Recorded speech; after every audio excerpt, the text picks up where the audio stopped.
L'hôtel de Sully, situé au cœur du Marais à Paris, témoignait par sa pierre de siècles de secrets aristocratiques jalousement gardés derrière ses lourdes portes de chêne et ses façades Renaissance richement ornées.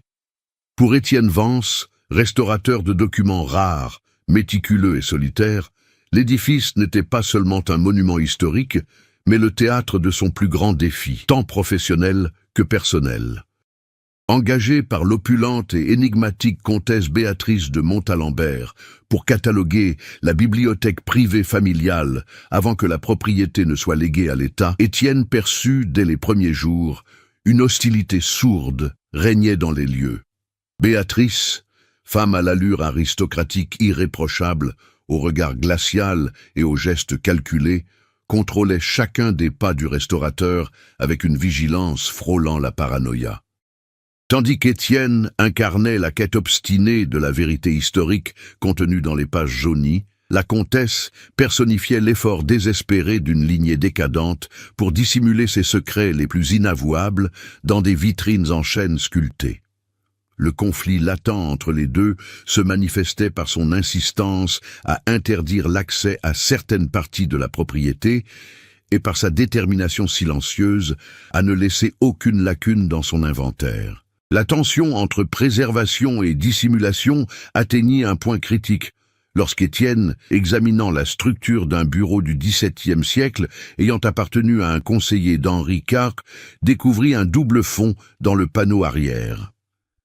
Au lieu des bijoux habituels ou des testaments anciens, le compartiment dissimulait un journal intime, relié en cuir humain délavé, dont les pages centrales étaient cousues de fils de soie noire. Au lieu d'en lire immédiatement le contenu, ce qui aurait enfreint son engagement éthique, Étienne se contenta d'enregistrer l'existence du volume dans le catalogue numérique. Un acte purement bureaucratique qui provoqua une réaction violente et disproportionnée de la comtesse à la lecture de l'entrée du journal. Béatrice ne cria pas. Au contraire, sa voix se fit plus basse, jusqu'à un murmure strident lorsqu'elle exigea le retrait immédiat de cet objet du système, affirmant qu'il s'agissait d'un objet privé sans valeur historique. Le refus subtil d'Étienne de modifier l'inventaire officiel créa une dangereuse ligne de démarcation entre eux, transformant les travaux de restauration en un jeu d'échecs psychologiques où chaque mot prononcé dans les couloirs résonnait comme une menace voilée. Le mystère s'épaissit lorsque, cette même nuit, Étienne découvrit un billet anonyme glissé sous la porte de son logement temporaire, aménagé dans les anciens quartiers des domestiques du palais. Écrit sur du vieux papier à en-tête, le texte ne contenait qu'une coordonnée géographique désignant le sous-sol de l'hôtel de Sully et une phrase énigmatique « Ce que la pierre cache, le sang le nourrit ». L'écriture tremblante, trahissant l'urgence ou une peur extrême, ne portait aucune signature permettant d'identifier l'expéditeur parmi le personnel restreint des lieux. Sachant que la comtesse disposait de relations influentes au ministère de la Culture, capable de ruiner sa carrière d'un simple coup de fil, Étienne se trouva tiraillé entre la prudence professionnelle et la curiosité scientifique qui l'avait toujours guidé. Il conserva le billet dans la poche de son manteau, conscient que les secrets de l'aristocratie française n'étaient pas de simples curiosités du passé, mais des forces vivantes et dangereuses qui agissaient encore dans l'ombre de ces couloirs de pierre. Dans les heures qui suivirent, le rythme du Grand Palais changea radicalement, perdant son calme bureaucratique pour laisser place à une chorégraphie de surveillance ostentatoire et de silence pesant. Béatrice commença à arpenter les couloirs, accompagnée de son avocat de confiance, un homme au visage sévère qui observait les outils d'Étienne avec un dédain non dissimulé, instaurant une atmosphère d'intimidation constante. Le restaurateur, conscient d'être épié par les caméras de sécurité récemment installées dans les cours intérieures, se mit à planifier ses actions avec une extrême prudence, évitant tout comportement susceptible de révéler sa découverte. Chaque coup de scalpel sur les pages anciennes, chaque application de solvant, se faisait sous le poids d'un regard invisible, transformant le travail technique en une épreuve d'endurance nerveuse où le moindre faux pas était fatal. Le Marais, avec ses ruelles médiévales ayant échappé de justesse à la modernisation radicale du baron Haussmann au XIXe siècle, portait dans son architecture même le poids du passage de l'ancienne aristocratie à la bourgeoisie moderne. Déambuler dans les cours de l'hôtel de Sully revenait à déchiffrer un palimpseste de pierre. Les reliefs représentant les 4 éléments et les 4 saisons sur les façades de la cour principale semblaient observer Étienne avec la même austérité que ses anciens propriétaires. Le restaurateur, dont l'enfance avait été marquée par le silence d'une petite bibliothèque publique lyonnaise sous la tutelle d'un grand-père excessivement strict, trouvait dans la poussière des archives un refuge que les relations humaines ne lui avaient jamais offert. Son don quasi chirurgical pour déchiffrer le passé à travers les rainures du papier et la composition chimique des encres contrastait avec son incapacité totale à se frayer un chemin dans les conventions sociales de la haute société parisienne. Cette vulnérabilité rendait sa position au sein du manoir encore plus précaire, car il devait composer avec des codes de pouvoir et des silences dynastiques qui n'étaient consignés dans aucun manuel d'archivage. La comtesse Béatrice de Montalembert, quant à elle, portait le poids d'un nom remontant aux croisades, mais sa véritable fortune s'était évaporée sous le poids d'investissements désastreux d'après-guerre et des droits de succession français impitoyables. Pour la société qui fréquentait l'Opéra Garnier et les dîners de charité de la place des Vosges, elle était le bastion de l'élégance et de la philanthropie traditionnelle. Pour les rares personnes qui franchissaient son cercle intime, elle était une stratège impitoyable, cherchant à sauver les apparences d'une dynastie ruinée. Sa décision de confier l'hôtel de Sully à l'État ne résultait pas d'une soudaine générosité républicaine, mais plutôt d'un accord confidentiel avec le gouvernement pour régler des dettes fiscales astronomiques, à condition que le domaine familial soit donné en l'état. La présence d'un restaurateur indépendant et incorruptible comme Étienne représentait une faille fondamentale dans leur plan parfaitement calculé, car toute découverte susceptible de dévaloriser ou de scandaliser l'héritage des Montalembert pouvait annuler le décret d'exemption du gouvernement et les plonger dans la ruine publique. Dans ce monde d'apparence soigneusement préservé, la figure de Jean-Luc, le vieux maître d'œuvre, gardien des clés du palais depuis plus de 40 ans, apparaissait comme une pièce ambiguë sur l'échiquier d'Étienne.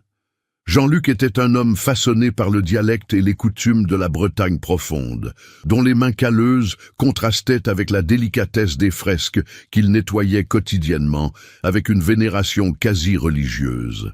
Aux rares occasions où la comtesse s'absentait pour rencontrer ses avocats sur l'île de la Cité, le vieil employé s'approchait de la table de travail d'Étienne, lui offrant un café fort et des observations énigmatiques sur la solidité des fondations de l'édifice.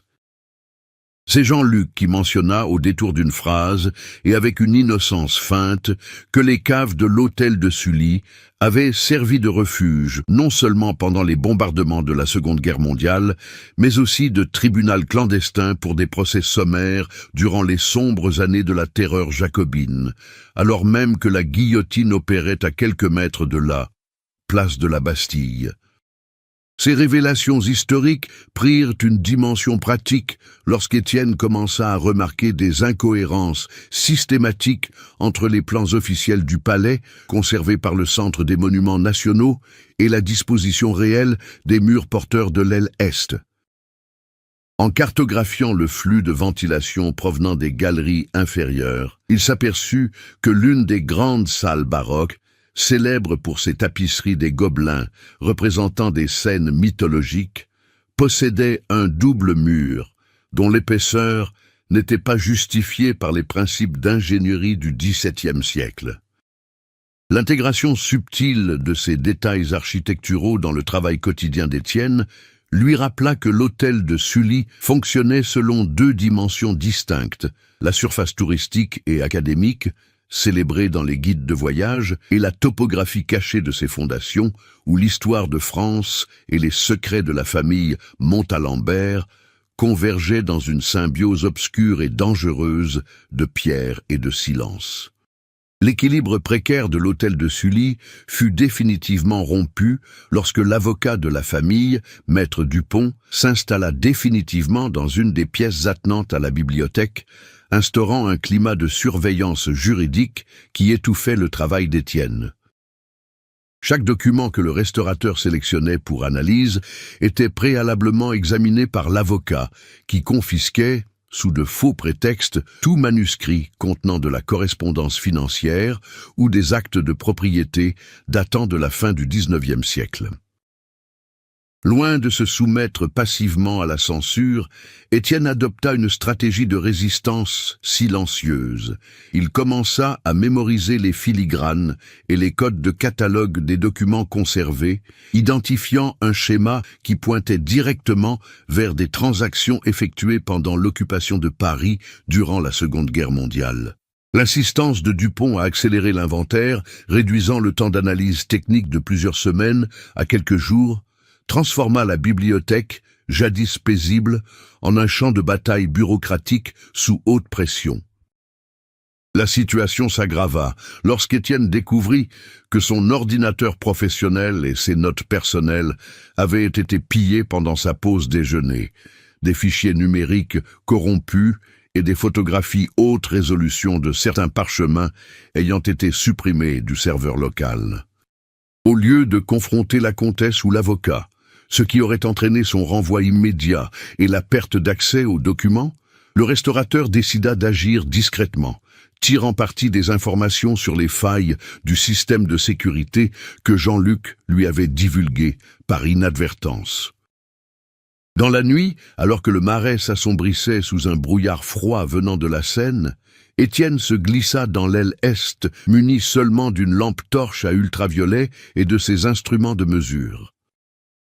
En éclairant le double mur de la salle des tapisseries des Gobelins avec cette lumière spéciale, il découvrit non seulement des traces de restauration récente, mais aussi des résidus chimiques de nitrate d'argent et d'anciens fixateurs photographiques, indiquant que cet espace caché avait servi de laboratoire ou d'archives secrètes au milieu du XXe siècle. L'ingérence de Jean-Luc prit une tournure inquiétante lorsque le vieux maître, visiblement tendu et les poignets couverts de contusions qu'il tentait de dissimuler sous les manches de son manteau, intercepta Étienne dans la cour intérieure pour lui remettre une vieille copie de la clé donnant accès aux galeries souterraines, reliant le palais aux canaux désaffectés du sous-sol parisien. Le maître d'œuvre murmura que le temps pressait, la comtesse ayant signé l'acte de cession anticipée avec le ministère de la Culture, et une équipe d'employés de l'État devant prendre possession du bâtiment dans 48 heures. Cette révélation, l'échéance brusquement avancée, sema la panique chez Étienne, qui comprit que la hâte de l'aristocrate n'avait pas pour but de finaliser la donation, mais de sceller définitivement les fondations de l'édifice avant que les archéologues de l'État n'entament les fouilles obligatoires de préservation du patrimoine.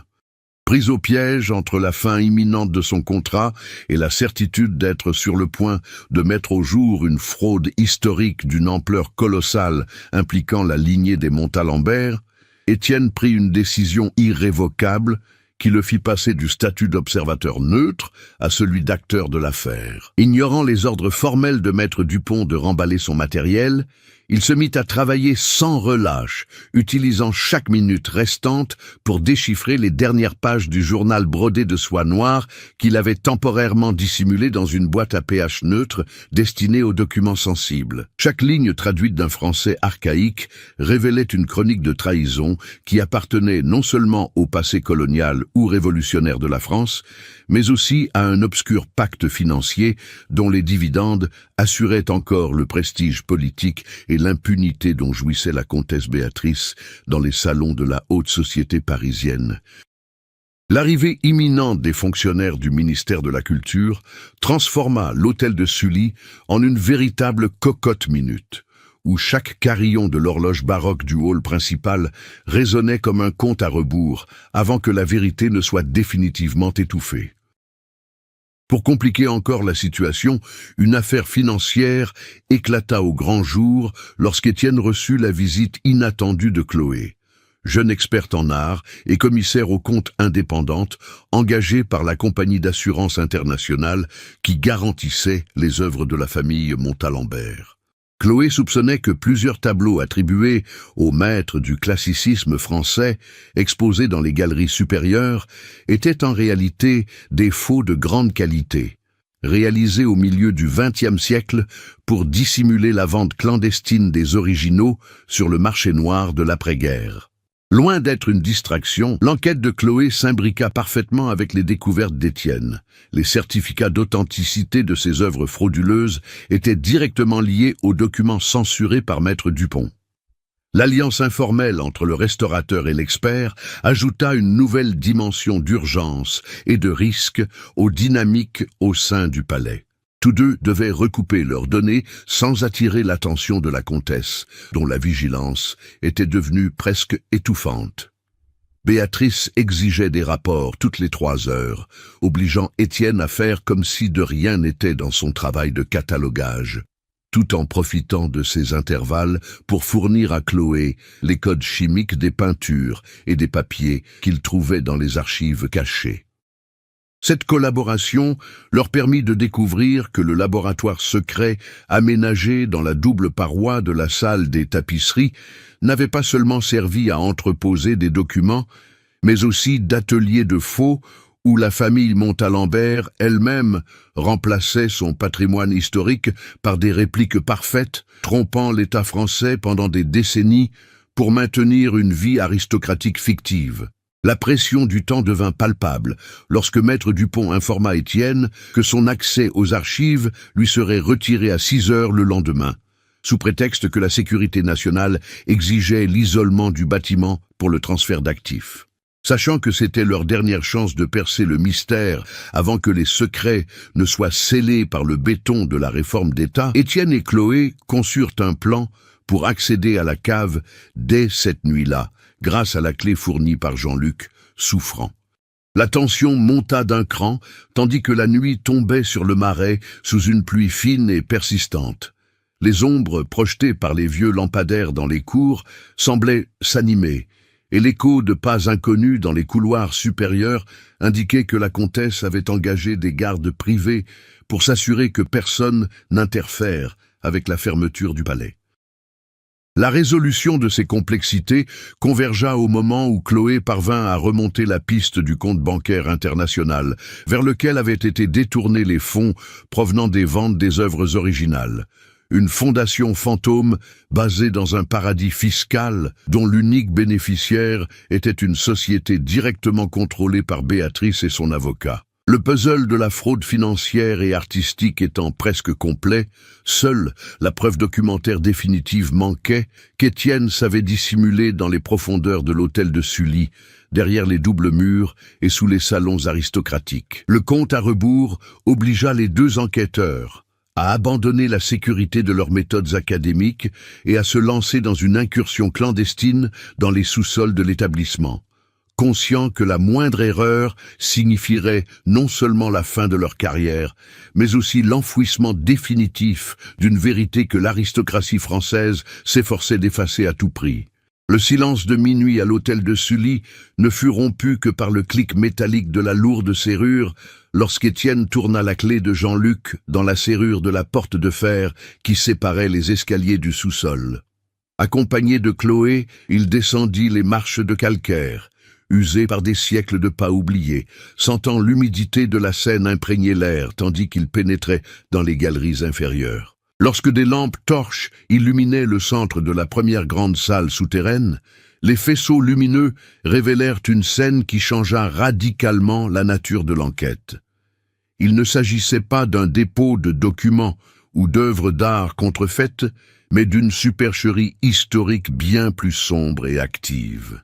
Sur une table d'opération chirurgicale moderne en métal, éclairée par des projecteurs LED alimentés par un câblage clandestin, gisaient les dossiers originaux qui avaient disparu du ministère de la Culture ces dernières semaines, entourés de broyeurs industriels et de produits chimiques destinés à la dissolution rapide de la cellulose et des parchemins anciens. Mais le véritable rebondissement attendait les deux enquêteurs dans le coin opposé de la pièce, où un coffre-fort de haute sécurité était ouvert, révélant son contenu caché. Au lieu des documents dynastiques de la famille Montalembert, le coffre contenait les papiers d'identité originaux et les journaux intimes de Jean-Luc, ou plutôt de l'homme que tous croyaient être le vieux maître d'œuvre.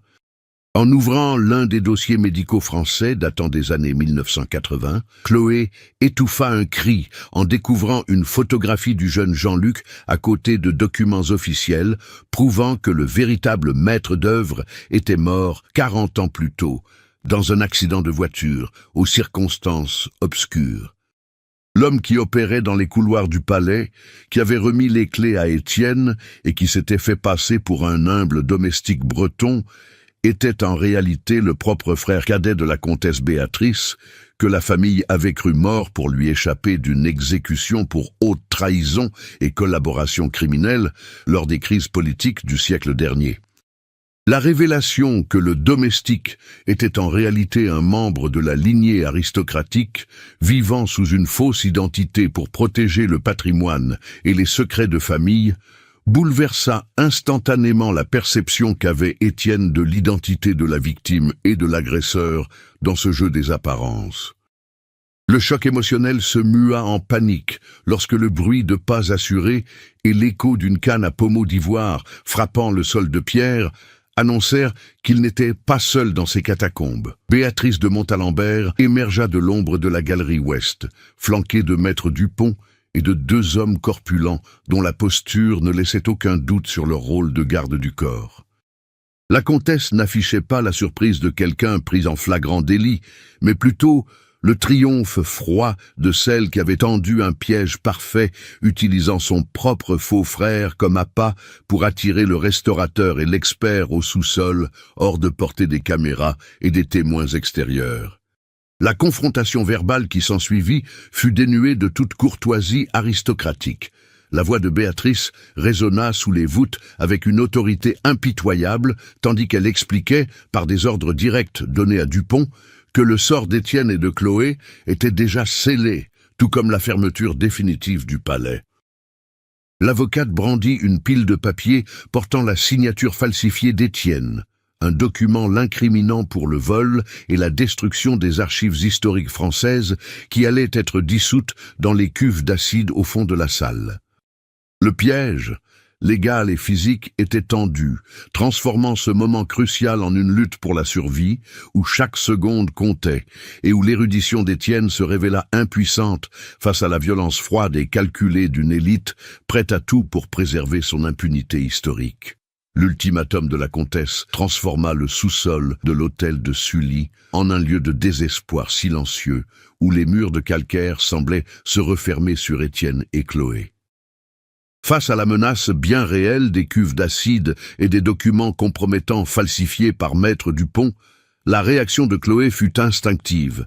Elle se replia vers la table d'opération, saisissant discrètement un flacon de réactif chimique puissant, tout en essayant de garder les yeux rivés sur les gardes de sécurité privés qui avançaient. Étienne, quant à lui, sentit le poids de sa négligence passer s'abattre sur lui. Son attitude défensive et purement académique céda la place à une vague d'adrénaline glaciale, lorsqu'il comprit que la logique et le droit patrimonial français n'avaient aucune valeur dans ce tribunal clandestin. L'aristocratie, qu'il avait tant étudiée dans les livres, s'y révélait dans sa forme la plus brute, une force dynastique qui éliminait les obstacles avec la même facilité qu'elle signait des décrets. La tension explosa lorsque maître Dupont fit signe aux hommes de main de confisquer les lampes torches et les téléphones portables des enquêteurs, déclenchant ainsi leur interpellation. Au lieu de se rendre, Chloé jeta le flacon de solvant chimique contre le tableau électrique alimentant les projecteurs LED de la pièce, provoquant un violent court-circuit qui plongea le sous-sol dans une obscurité totale, seulement troublée par les étincelles bleutées des câbles détruits. Le chaos s'installa instantanément dans la pénombre. Les cris perçants de Béatrice se mêlaient aux jurons des agents de sécurité qui trébuchaient sur les broyeurs industriels et les tables métalliques. Étienne, guidé par son instinct de survie, saisit le bras de Chloé et la poussa dans la direction opposée à celle de la comtesse, tâtonnant le long du mur humide à la recherche de la galerie Est, le vieux canal désaffecté mentionné par Jean-Luc. Les conséquences de cette fuite dans l'obscurité furent immédiates et brutales. Sans la lumière des lanternes, la traversée des tunnels inférieurs se transforma en une épreuve de survie tactile, où chaque faux pas dans les canaux inondés pouvait entraîner une chute fatale dans les profondeurs du marais. Derrière eux, le bruit des lanternes tactiques qui s'allumaient révéla que la poursuite implacable avait commencé. La comtesse ordonnait à maître Dupont de sceller les issues de secours menant aux cours supérieures du palais. L'alliance entre la restauratrice et l'experte, auparavant fondée sur des données et des analyses techniques, s'était muée en une dépendance physique mutuelle, où le souffle court et la coordination des pas étaient leurs seuls moyens de défense contre une capture qui signerait leur disparition définitive. Arrivé à un carrefour où l'air se raréfiait et où l'odeur d'ozone du court-circuit laissait place à celle des eaux stagnantes de la Seine, Étienne comprit que la réaction de la comtesse avait transformé l'hôtel de Sully en un piège architectural. Les issues habituelles étaient bloquées par la puissance des Montalembert, et la seule issue pour les deux enquêteurs résidait dans la topographie cachée de Paris, les obligeant à progresser sur des chemins non répertoriés sur les plans officiels et dont l'intégrité structurelle demeurait un mystère séculaire. La poursuite au crépuscule leur fit comprendre qu'il n'y avait ni négociation ni retraite possible. Les actions de cette nuit-là auraient des conséquences irréversibles, les poussant aux limites physiques du palais et à leurs propres limites. L'air froid et humide des anciens canaux sous le marais contraignit Étienne à abandonner les derniers vestiges de son hésitation. Guidant Chloé dans l'obscurité quasi totale, du bout des doigts, contre la maçonnerie du XVIIe siècle, le restaurateur comprit que son obsession pour le déchiffrage du passé devait désormais s'appliquer à décrypter l'environnement lui-même pour assurer leur survie. Lorsque le tunnel principal s'effondra partiellement devant eux, un amas de calcaire effondré, non mentionné dans les descriptions de Jean-Luc, Étienne ne se réfugia pas dans les bras de ses poursuivants. Au contraire, avec la même précision méthodique qu'il employait pour évaluer la fragilité des parchemins anciens, il analysa la pression de l'air qui s'infiltrait dans les fissures de la roche et repéra un point faible dans la structure supérieure. De ses mains calleuses, il repoussa les pierres instables, ouvrant un passage millimètre par millimètre. Cet effort physique constant a profondément transformé Étienne, passant d'un technicien intimidé par les rouages du pouvoir aristocratique à un acteur de sa propre libération. À chaque progression dans les couloirs inondés, où l'eau fétide lui arrivait aux genoux, il coordonnait ses mouvements avec Chloé d'une main de fer, éliminant toute hésitation et réagissant immédiatement au craquement des entrailles du métro.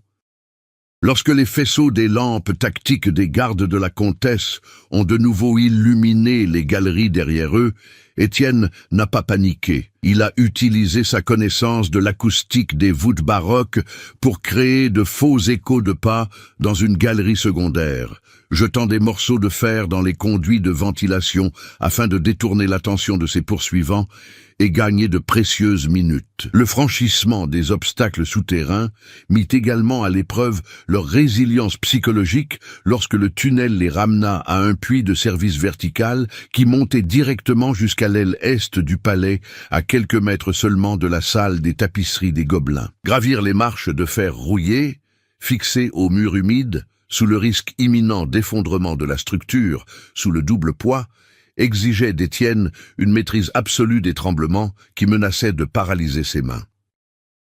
Chloé, visiblement épuisée et une coupure à l'arcade sourcilière due aux éclats de court-circuit, trouva dans la fermeté silencieuse du restaurateur le soutien nécessaire pour poursuivre l'ascension, surmontant l'épuisement physique qui menaçait de la terrasser à chaque mètre parcouru dans la pénombre du puits. Parvenu au sommet de la trappe dissimulée, qui s'ouvrait discrètement derrière l'un des grands panneaux de bois du palais, Étienne n'était plus l'homme qui avait passivement accepté les ordres et les réprimandes de maître Dupont. Ses yeux, désormais habitués à l'obscurité et concentrés sur la dure réalité de l'affrontement, scrutaient le grand hall avec une froide détermination. Il savait que s'échapper du bâtiment ne suffisait plus. Pour démanteler la toile de mensonges des Montalembert et invalider les faux documents qui les incriminaient, il leur fallait retourner à l'épicentre du conflit et affronter le pouvoir de la comtesse, là où elle se croyait invulnérable, transformant ainsi leur fuite souterraine en une contre-offensive calculée. En sortant de derrière le panneau secret de l'aile Est, Étienne et Chloé se retrouvèrent dans un hôtel de Sully, transformé en centre d'opération d'urgence. Le vrombissement des moteurs dans les cours extérieures indiquait que maître Dupont avait déjà accéléré l'arrivée des camions de transport clandestins, vidant les galeries supérieures avant l'aube. Cependant, l'effet de surprise que la comtesse Béatrice croyait décisif s'effondra lorsque Chloé, grâce au signal réseau récupéré au rez-de-chaussée, parvint à activer les serveurs distants de la compagnie d'assurance internationale et à déclencher une alerte à la fraude directement auprès de la police parisienne et des douanes de l'aéroport Charles de Gaulle, bloquant légalement tout mouvement de fonds lié à la famille Montalembert.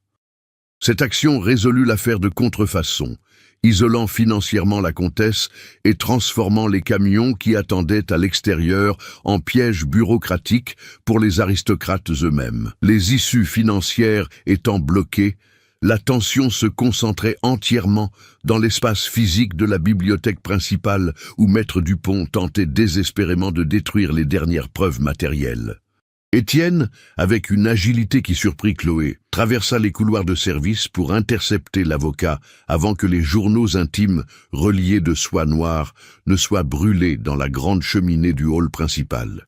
Le rythme du récit s'accéléra brusquement lorsque les gardes du corps, réalisant que l'opération avait été découverte par les autorités grâce aux alarmes numériques, commencèrent à quitter leur poste, laissant la comtesse et son avocat isolés dans leur propre arrogance aristocratique. Chaque pas d'Étienne vers la bibliothèque était rythmé par l'urgence des sirènes lointaines des véhicules de la police nationale, dont les sifflements résonnaient dans les ruelles étroites du Marais. La préparation de l'affrontement final atteignit son paroxysme lorsqu'Étienne enfonça les portes doubles de la bibliothèque et découvrit maître Dupont tenant les faux documents compromettants et une allumette allumée au-dessus d'une pile de papiers historiques. Béatrice de Montalembert, debout près de la fenêtre, contemplait avec une fureur impuissante les lueurs bleues qui striaient la façade Renaissance du palais, consciente que son empire des apparences s'effondrait sur la place publique. Il n'y avait plus de temps pour les menaces voilées, ni pour le jargon juridique. L'atmosphère était lourde de l'odeur du vieux papier et de l'imminence d'une descente de police, créant un climat où la force brute des vérités mises au jour par Étienne allait se heurter de plein fouet au désespoir d'une lignée décadente qui refusait de s'effondrer sans tout détruire autour d'elle. Étienne s'avança d'un pas ferme, bloquant l'accès de la comtesse à la sortie de secours et exigeant la remise immédiate des documents originaux, prouvant la falsification de l'identité de Jean-Luc et la fraude d'État. Le silence qui s'installa un bref instant dans la pièce fut le calme avant la tempête, une suspension du temps où des décennies de mensonges aristocratiques, de faux en art et de secrets sanglants de l'hôtel de Sully convergeaient en un point de rupture. Tandis que la police française enfonçait les lourdes portes de chêne de la cour principale en contrebas, le décor était planté pour le dénouement ultime, où la survie et la justice dépendraient du prochain geste des personnes présentes dans cette pièce. Le crépitement de l'allumette de maître Dupont déclencha le chaos. Dès que la flamme effleura le bord des faux documents, Étienne se jeta en avant, projetant l'avocat contre la table en chêne. Sous le choc, les papiers s'éparpillèrent sur le parquet de la bibliothèque et l'allumette tomba, s'éteignant dans la poussière. Dupont, homme habitué aux joutes oratoires, tenta de réagir d'un coup de poing maladroit.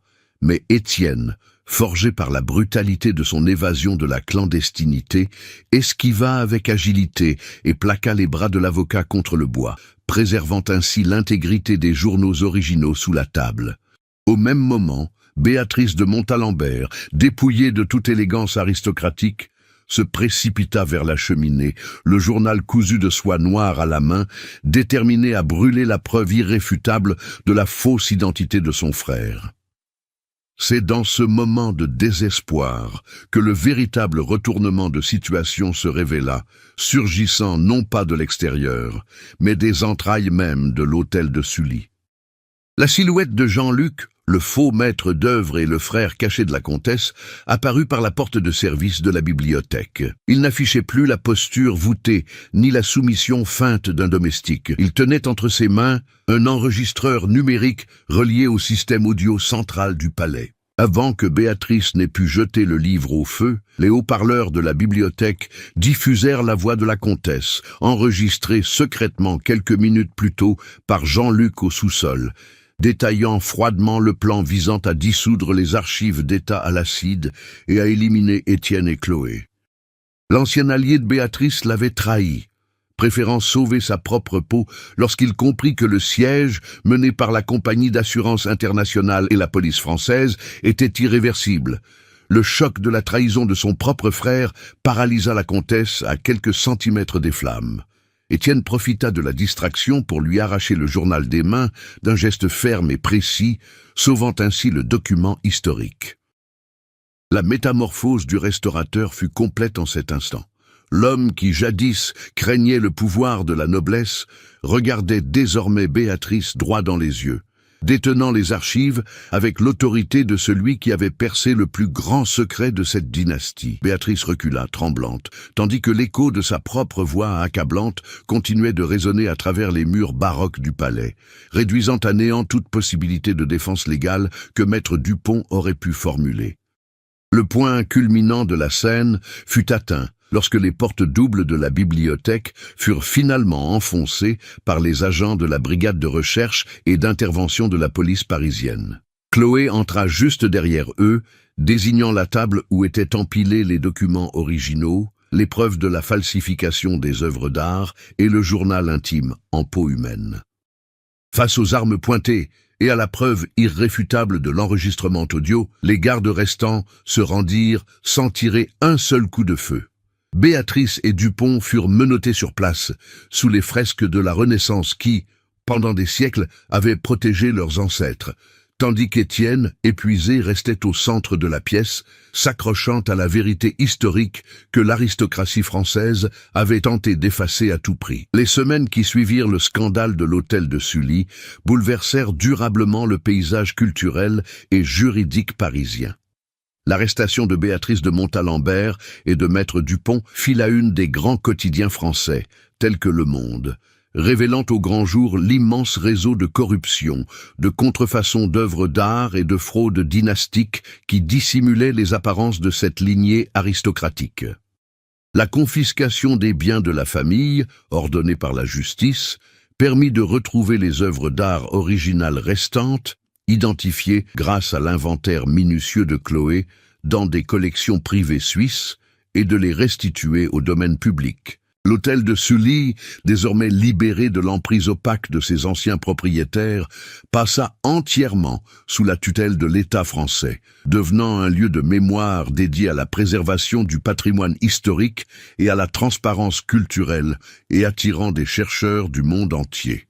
Pour Étienne, l'issue de l'enquête a profondément marqué son parcours professionnel et personnel. Fini le temps du restaurateur anonyme et intimidé œuvrant dans l'ombre des archives.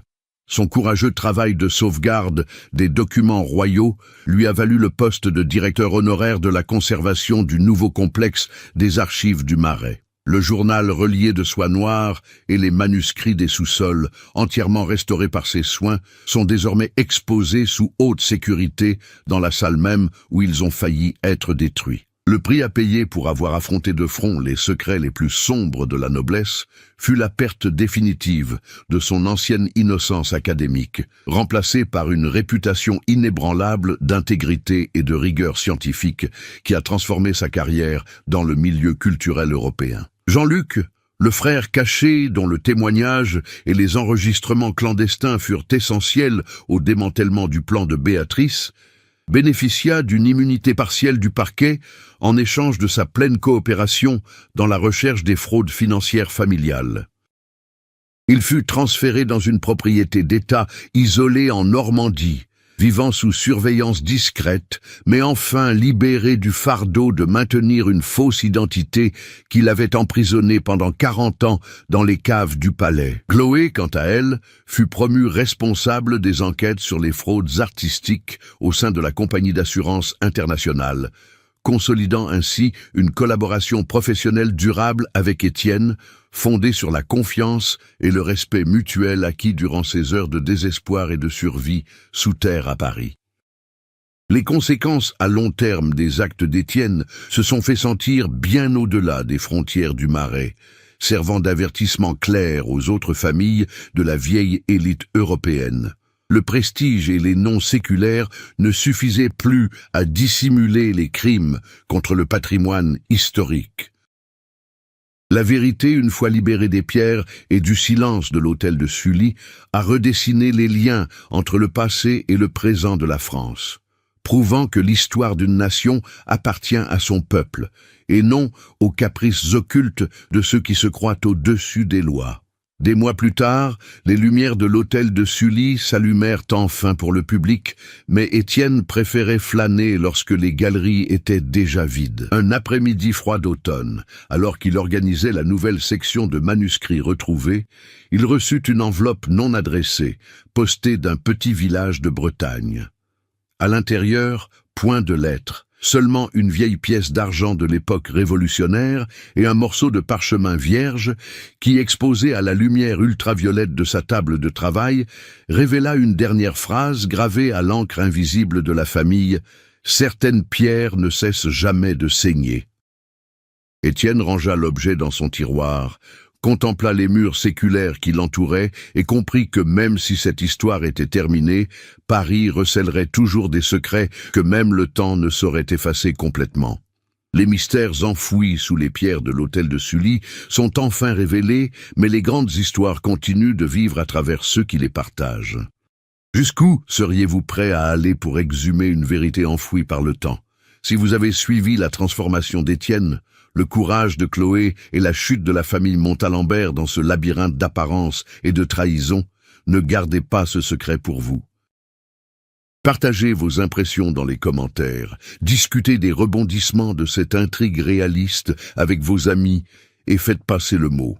Donnez votre avis, le poids du passé doit-il toujours être dévoilé, ou certains secrets doivent-ils rester dans l'ombre? Votre voix est la pièce manquante pour résoudre ce mystère. Video we just watched. Did you guys like the video? What was your favorite part of this video? Please do not bring up the naked man on the beach. That cannot have been your favorite part of this video.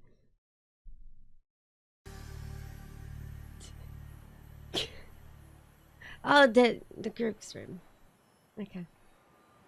The poster was cute. Yeah, the group strip. Yeah, of course the group strip is your favorite part. Yeah.